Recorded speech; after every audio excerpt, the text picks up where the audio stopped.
अस्वत्थपुञ्ज निखितं भवरूपमेकं ज्ञानं वदान्य भवतां भवनेकरूपं गुरुवै सदां प्राणमहेत नित्यं चिन्त्यो विचिन्त्यं भवतां सदा। हमारे शास्त्रों में एक गुरु उपनिषद है। दो उपनिषद बड़े महत्वपूर्ण हैं, एक गुरु उपनिषद है और एक शिष्योपनिषद भी है। गुरु उपनिषद में ऐसी कई बातें हैं जो ज्यादा उपयोगी हैं और शिष्योपनिषद में बताया है कि सही अर्थों में शिष्य कौन होता है, शिष्य के क्या लक्षण हैं, क्या धर्म हैं, क्या प्रयोजन हैं। और गुरु उपनिषद में साफ साफ बताया है कि केवल मात्र गुरु की ही जिम्मेवारी है कि शिष्य को सभी समस्याओं से मुक्त कर दे। ये बहुत बड़ी कठिन बात कही है, क्योंकि गुरु को भी उन्होंने फ्री नहीं छोड़ा है। ऐसा नहीं है कि शिष्य तकलीफ पाते रहें, ऐसा उन्होंने फ्री नहीं छोड़ा है। गुरु ने साफ बताया कि गुरु का यह कर्तव्य है कि शिष्य को सभी तकलीफों से मुक्त करे, उनकी कोई समस्या नहीं रहे। और जब वो फ्री हो पाएगा तो वो तेजी से अपने पथ पर अग्रसर हो सकेगा। यहां तक तो आपके हित की बात कही तो वो तो सही है। और जिस ऋषि ने भी ये कही होगी वह कोई बहुत खरा गुरु रहा होगा, बहुत तलवार की धार पे चलने वाला गुरु रहा होगा। मगर उसके साथ साथ शिष्योपनिषद भी उसी गुरु ने लिखा है। जिसने गुरु उपनिषद लिखा है उसने शिष्योपनिषद भी लिखा है और उसमें यह बताया है कि शिष्य कौन होता है। ऐसा कुछ उसमें मैं वर्णन नहीं करूंगा कि शिष्य का धर्म यह है कि गुरु की सेवा करे, उसके पांव धोए, उसकी लंगोट धोए और उसको मिठाई लाके खिलाए और उसको नारियल चढ़ाए और पैसे लाके दे। मैं इन चर्चाओं में नहीं पढ़ना चाहता हूं। ये तो उन गुरुओं के लिए छोड़ देता हूं जिनके पास कुछ है नहीं, इसलिए वो शिष्यों को ऐसा उपदेश दे सकते हैं। ऐसा उपदेश हरिद्वार मथुरा रहने वाले जो और भी कई गुरु हैं उनके लिए भी कुछ चीजें मुझे छोड़ देनी चाहिए, उनके लिए मैं छोड़ रहा हूं। जो ये प्रवचन देंगे तुम्हें कि बच्चा मेरे एक मंदिर बनाना है, तुम 500 रुपए मुझे जमा कराओ, 1000 रुपए जमा कराओ और वस्त्र दे दो और मिठाई दे दो, खाना पीना दे दो, वो उनके लिए। इसके अलावा भी कई पॉइंट ऐसे हैं जो शिष्य को समझने चाहिए। इसीलिए गुरु और शिष्य का संबंध वैसा ही बताया है जैसा प्रेमी और प्रेमिका का संबंध होता है। कबीर ने अपने एक दोहे में एक जगह लिखा है कि मैं तो राम की बहुरिया, राम ही मेरो पति होई। ये बड़ी अटपटी बात है कि एक पुरुष ये कहे कि मैं तो बहू हूं, बहुरिया मतलब बहुत नई नई बहू जो शादी हुई अभी, ऐसी बहुरिया हूं और मेरे पति केवल राम हैं। तो आज के पढ़ने वाले अटपटा उनको लग सकता है कि ये पुरुष होकर के ऐसी बात कैसे कही। और ये तब होती है जब हम स्थूल दृष्टि से अपने आप को या गुरु को देखते हैं। हमारी दृष्टि दो प्रकार की होती है, या शिष्य की दृष्टि दो प्रकार की होती है। और शिष्य प्रारंभ में शिष्य नहीं बनता।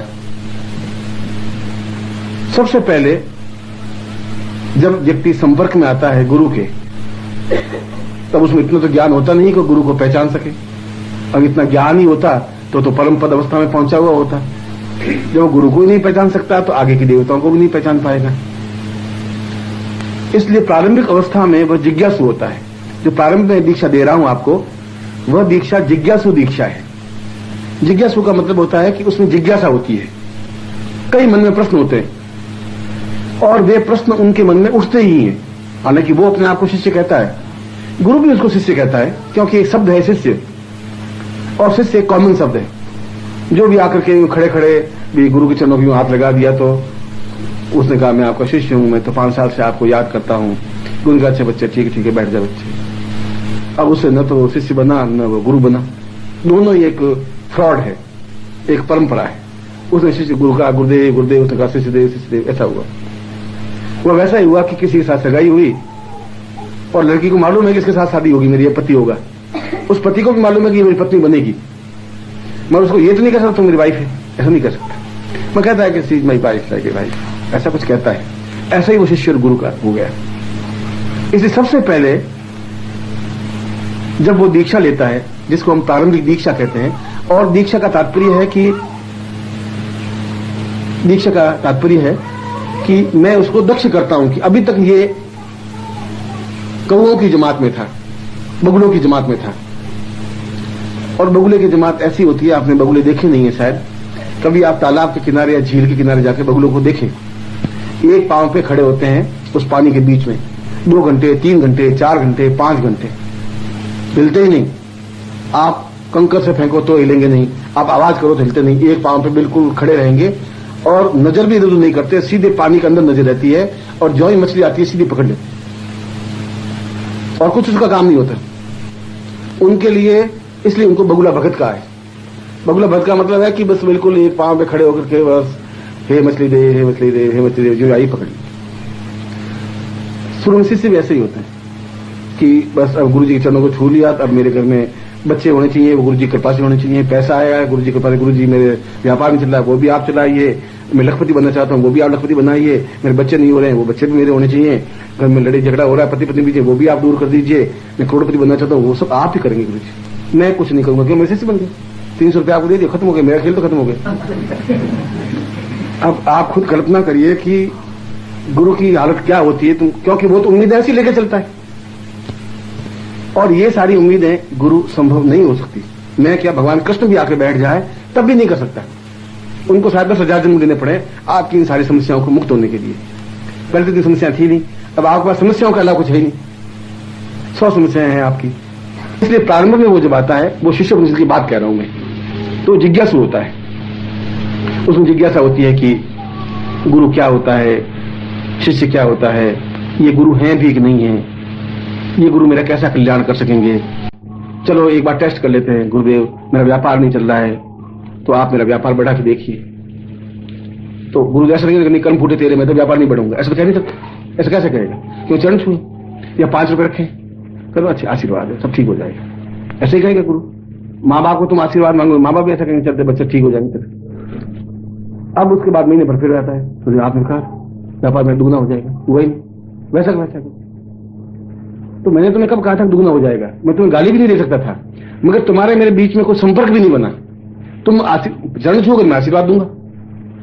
ये बिल्कुल तटस्थ बात कह रहा हूं, जो कि कड़वी बात है, जो तुम्हें मुझे नहीं कहनी चाहिए, मगर मैं तुम्हें अंधेरा की पट्टी बांध करके घुमाना नहीं चाहता। अगर मैं शिष्य बनाना चाहता हूं तो तुम्हें मालूम होना चाहिए शिष्यत्व तो क्या है, वहां पहुंचाना चाहता हूं। क्यों गुरु को प्रेमी कहा है और क्यों शिष्य को प्रेमिका कहा है, कारण क्या है? इसलिए सबसे पहले जिज्ञासु होता है, उसके मन में कई तर्क वितर्क पैदा होते हैं। ये मंत्र है भी कि नहीं, इस पत्रिका में लिखे हुए ये सब सही भी है कि नहीं, होता भी है कि नहीं, आज तो हमने देखा नहीं गुरुजी। ये देखो 600 रुपये लक्ष्मी मंत्र की, मतलब 100 माला तो फेर ली, हुआ तो कुछ नहीं गुरुजी, लक्ष्मी सामने आई नहीं। उसके तो ये जो माला फेरी कंप्लीट हुई, वो हीरो के हार भर करके थाल लेकर के आवे, अच्छा बच्चे क्या कर रहा है, तू माला मत फेर, बंद मत कर, बस ये ले ही रहे, खत्म कर खेल, मुझे दुख मत दे। वो तो ऐसा सोच रही लक्ष्मी, ऐसी लक्ष्मी आती नहीं। तब उसका संदेह और बढ़ जाता है कि मंत्र गलत है। मंत्र कोई गलत नहीं है, ना देवता गलत है, तुम्हारी जिज्ञासा है और जिज्ञासा क्लियर नहीं हुई है। अभी तक तुम प्रारंभिक स्टेज में हो, इसलिए तुम शिष्य कह रहे हो, मगर वो प्रारंभिक स्टेज है तुम्हारी, तुम्हारे मन में तर्क वितर्क है।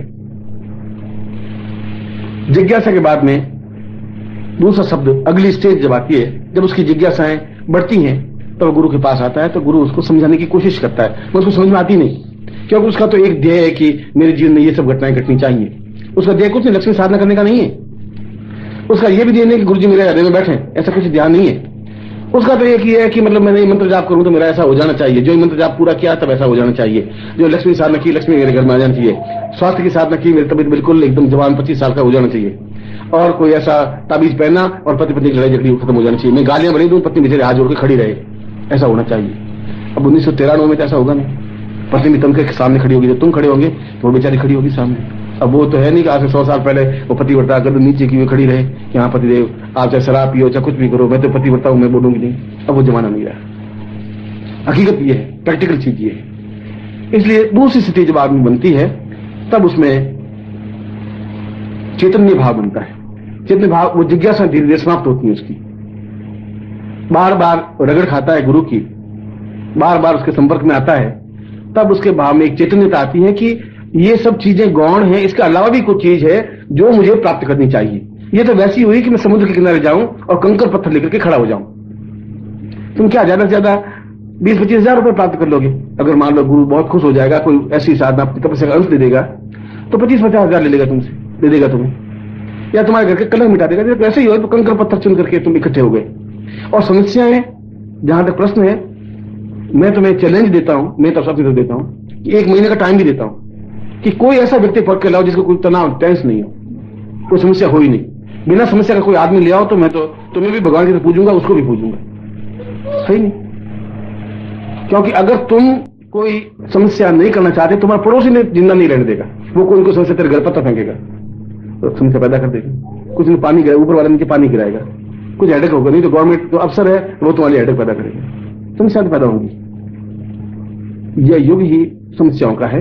इसलिए इस समस्याओं के लिए तुम गुरु के पास में आते हो तो तुम्हारा एक जिज्ञासु भाव हुआ, जिसमें तुम गुरु शिष्य का संबंध नहीं बना। जब चैतन्यता आती है तो सोचते हैं ये सब जरूरी है। मैं नहीं कहूंगा आप इनको छोड़ दीजिए। कई लोग कहते हैं गुरुजी मैं सब घर छोड़ना चाहता हूं, अब मैं छोड़ने से कुछ नहीं होगा, ये तो कायरता है, पलायन है। तो उसमें जूझो खड़े हो ग्रस्त में, मैं उसके बावजूद भी अपनी थैली हीरे मोतियों से भरो। और वह है कि तुम्हारे हृदय में गुरु कैसे स्थापित हो, तुम कैसे उस भगवती जगदम्बा के दर्शन साक्षात कर सको। अगर तुम्हारे मन में यह है कि मैं जगदम्बा की साक्षात इसलिए करना चाहता हूं कि जगदम्बा मुझे 5 करोड़ रुपए दे दे, तो 5 करोड़ वर्ष तक भी जगदम्बा तुम्हें दर्शन नहीं दे सकती। तुम साधना क्या भली कितनी साधना करो, जब तुम निस्वार्थ भाव से कुछ कार्य करोगे तब कुछ प्राप्त हो पाएगा। तुम्हारा स्वार्थ रहित चिंतन होना चाहिए इस फील्ड में। स्वार्थ अपनी जगह है, रोटी अपनी जगह है, कपड़ा अपनी जगह है। रोटी की जगह तुम कपड़ा नहीं खा सकते, कपड़े की जगह रोटी नहीं पहन सकते। इसलिए अपने गृहस्थ की समस्या अपनी जगह है। इन साधनाओं में बढ़ने की स्थिति अपने आप में अलग है, दोनों को आप मिक्स मत करिए, दोनों अलग अलग चीजें हैं। वह भी जीवन में जरूरी है और ये भी जीवन में जरूरी है। और तुम कहो कि गुरुजी ये जब समस्या मिटेंगी नहीं, जब समस्या मिट जाएंगी तो मैं साधना कर लूंगा। तो मैं तुम्हें कहा कि तुम तो महीना भर क्या 5 साल दे देता हूं तुम्हें, कोई बिना समस्याओं का आदमी लिया ना मेरे पास। समस्या तो रहेंगी, पहले समस्या ये रहेगी शादी नहीं हो रही है, शादी नहीं हो रही है, शादी हो जाएगी तो पत्नी खुश नहीं है, पत्नी खुश नहीं है, पत्नी खुश होगी तो माँ कहेगी कि मेरा पोता होना चाहिए, पोता होना चाहिए, पोता हो जाएगा तो पोता बीमार हो गया, बीमार हो गया। अब बता, समस्या तुम खुद पैदा की। अब गुरुजी मतलब ये समस्या पहले 1 से 4 हो गई गुरुजी, तो ये सब मैं तो तुम्हें दी नहीं, समस्याएं तुमने पैदा की। अब वो लड़का बड़ा हो गया, अब उसकी शादी की चिंता, शादी हो गई तो लड़की अच्छी नहीं मिली, फिर दहेज की चिंता। ये मतलब ये लड़का मेरा BA पास करवाया, ये साला 500 रुपए दे रहा है, इससे क्या होगा।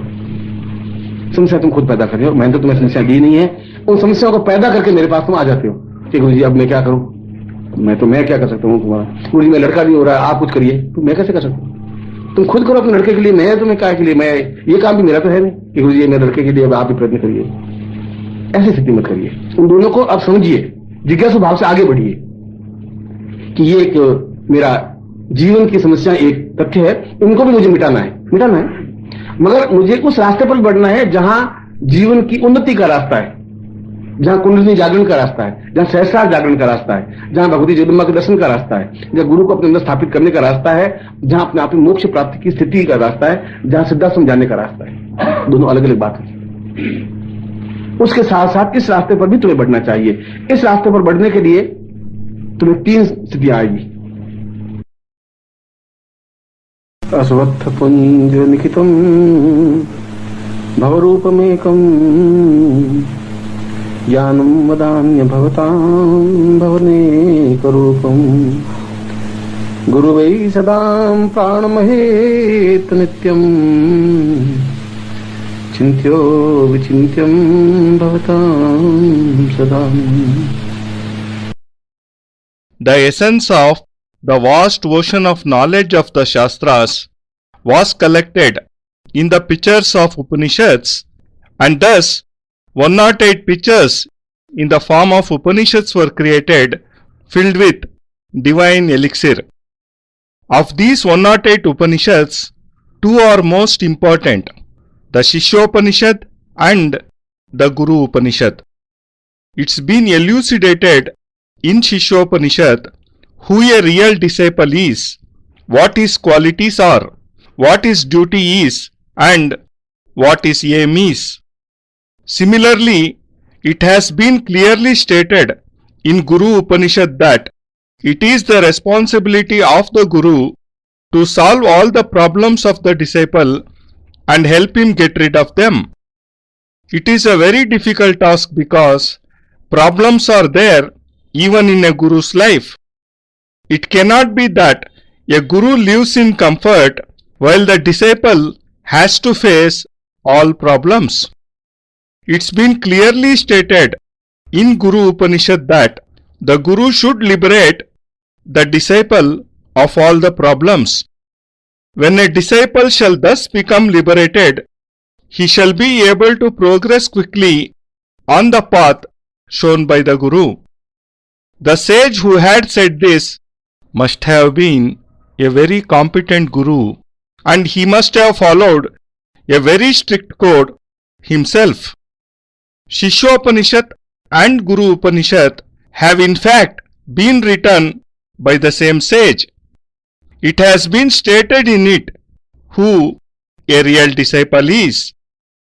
I won't say that the duty of a disciple is to serve the Guru, massage his feet, wash his clothes, offer sweets, food or money to him.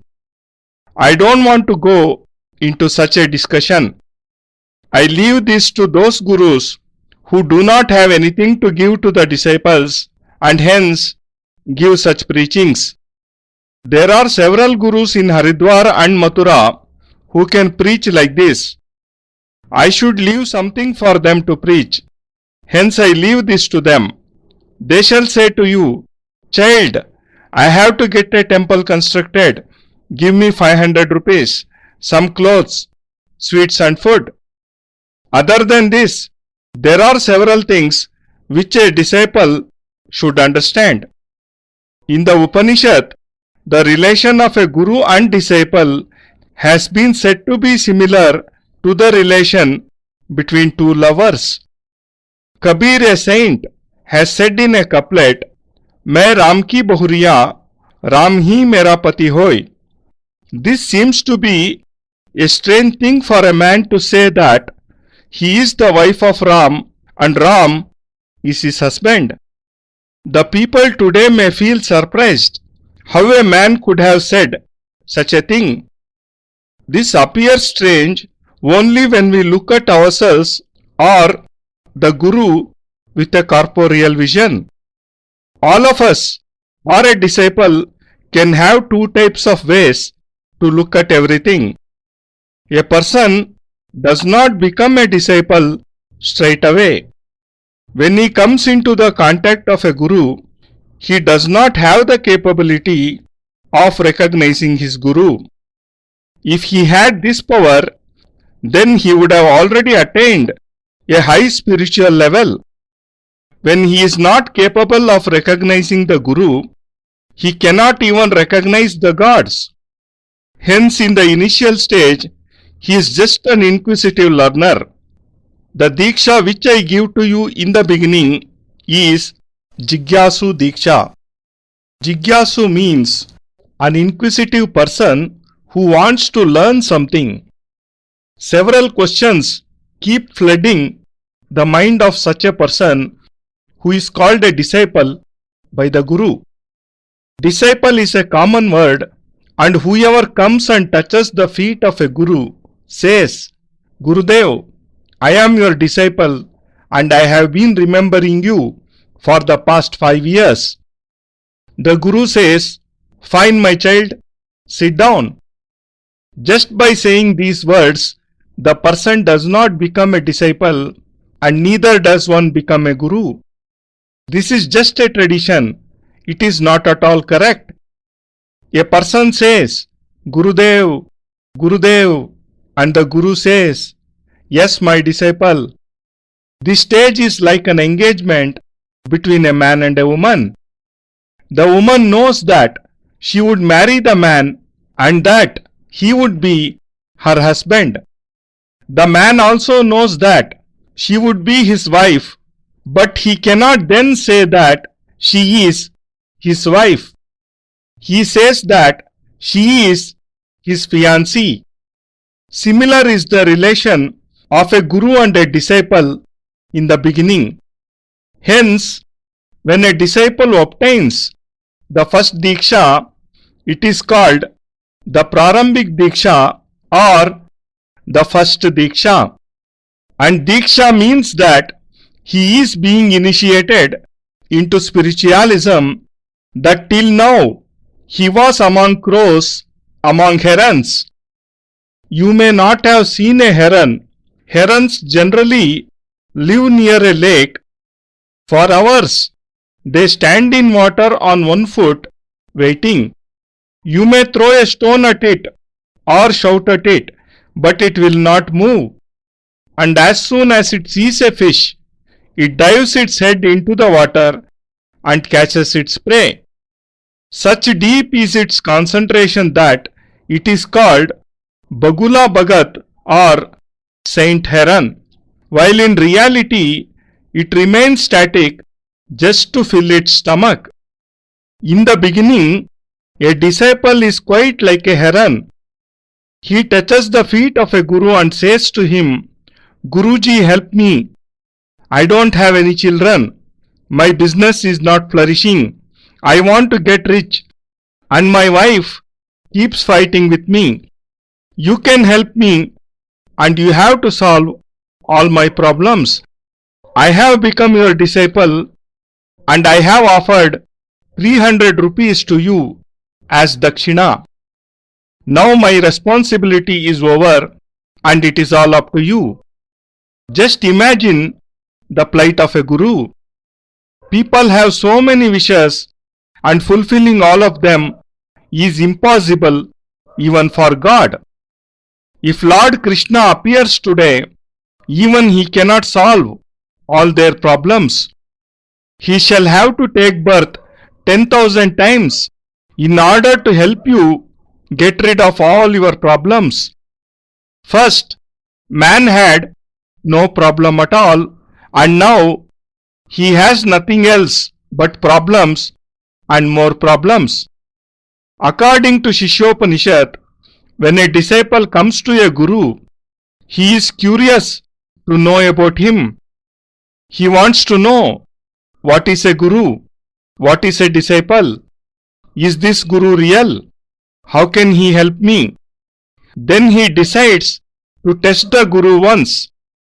He says to the guru, "Gurudev, my business is on a downslide. Please help me." Now a guru cannot say that he cannot do anything or that the disciple's luck is itself bad.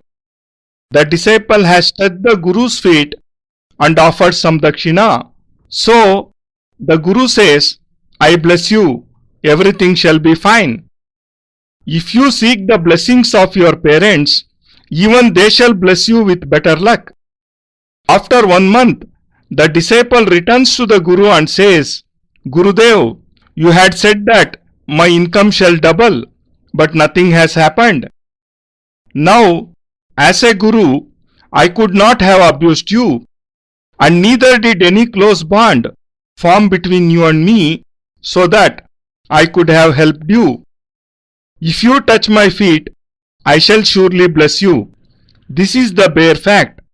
It may sound bitter, and maybe I should not say this to you, but I don't want to tie a cloth around your eyes and leave you to wander about. I want to lead you to your real destination." The disciple is, in the beginning, very inquisitive. Several doubts and suspicions arise in his mind, like whether the mantras have any significance, whether the tantra processes given in the magazine are true or not. He says to the guru that he has chanted the mantra of Sahasrarupa Lakshmi 10,000 times, but Lakshmi did not appear. He thinks that as soon as he completes the chantings, Lakshmi should appear with a tray filled with diamonds and give it to him.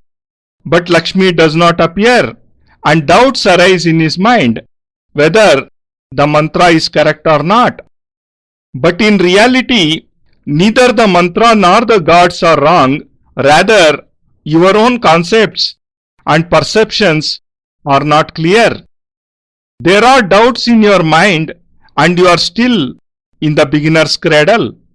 After this stage, of inquisition ends, a person becomes a disciple. When all the questions, all concepts become clear, then the next stage sets in. The disciple comes to the Guru and the Guru tries to explain everything to him. But at first, the disciple does not understand anything because the only aim of his life till then is to achieve all material comforts. His aim is not to accomplish Lakshmi sadhana and neither is it to establish the Guru in his life and soul. He only wants that his wish should be fulfilled when he chants a mantra. When he performs Lakshmi sadhana, he only wishes for wealth. When he performs a sadhana for good health, his only desire is to become young like a 25-year-old. He keeps wishing for some miraculous charm with the help of which he could subjugate his wife. Now this is almost impossible in the 20th century. If you become rude, your wife shall behave even more rudely. You can't expect her to stand with her head bowed down before you all the time. Those times have gone and the reality is before you. In the second stage, all curiosity dies out and the disciple develops divine thoughts. When he comes closer to the Guru, he becomes spiritually enlightened. He comes to know that all that he had been wishing for was insignificant and there are other better things which he should acquire. If I go to the seashore, then what is the use if I just collect stones from its beach when inside the sea I can obtain pearls? If you stick to your material wishes, then you may obtain 20,000-25,000 rupees at the most. And if the Guru is very much pleased, he may bless you with a part of his sadhana powers and thus you may obtain 25 to 50,000 rupees or your family quarrels may stop. But obtaining such petty things is like collecting stones and pebbles from the seashore, which in fact hides richer treasures. As far as settling of problems is concerned, then I challenge you and give 1 month's time to go and find a person who is totally tension free. If you find such a person, then I am ready to worship you as God. This is an age of problems. Your own neighbor shall not let you live in peace and shall keep creating trouble for you. He may throw stones at your house, he may throw water into your house, he shall be a constant headache for you. If he remains docile, then some government official may start troubling you. This shall go on. If you go to the Guru with your headaches, then this shows only your inquisitive nature. This is not an evidence of a relation of a Guru and a disciple. But when you become enlightened spiritually, then you realize the truth. I am not asking you to leave everything. Some people say that they want to renounce their families and want to give up everything. But this is not a solution at all. This is cowardice and running away from responsibilities. You should face all problems and still rise high in life. The chief aim of your life should be to establish the Guru in your heart and to achieve the realization of Bhagavati Jagadamba, the Divine Mother. If you just wish to achieve the realization of Goddess Jagadamba for obtaining 5 million rupees from her, then you may perform sadhana for 5 million years, but the Goddess shall not appear before you. You may perform as many sadhanas as you wish, but you shall achieve success only when you accomplish them with an unselfish motive. Your thoughts, your aim must not be selfish. Bread and cloth are two distinct objects. You cannot eat cloth and you cannot wear bread. Similarly, the material needs are separate from the spiritual aspirations, and the two should not be intermixed. Sadhanas and material needs are distinct and both have their own significance in life, but they should be kept apart. If you say to the Guru that you would perform sadhana when your problems are solved, then I give you not 1 month but 5 years to go and bring back a person who is tension free. Problems shall always remain. First you shall be anxious to marry. When you marry, your wife shall remain dissatisfied. If she becomes happy, your mother shall wish for a grandson. When a son shall be born, he shall become ill. This goes on. Problems never end, and it is you who create them. You will say that you have this problem, that earlier you had just one problem and now you have 4. I did not give these problems to you. You created them yourselves. Your son will grow up, then you shall start worrying about his marriage. When he shall be married, you shall feel that his wife is not good-natured. You shall feel troubled when the son whom you educated yourself gives you only 500 rupees from his income.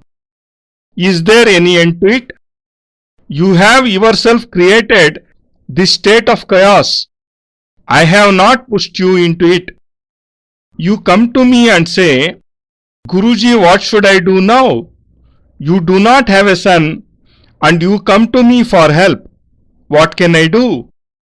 You shall obtain a son with your own efforts. I can't do anything. Do not create such a situation. Try and understand the two paths. Your problems and the solutions to them constitutes one path.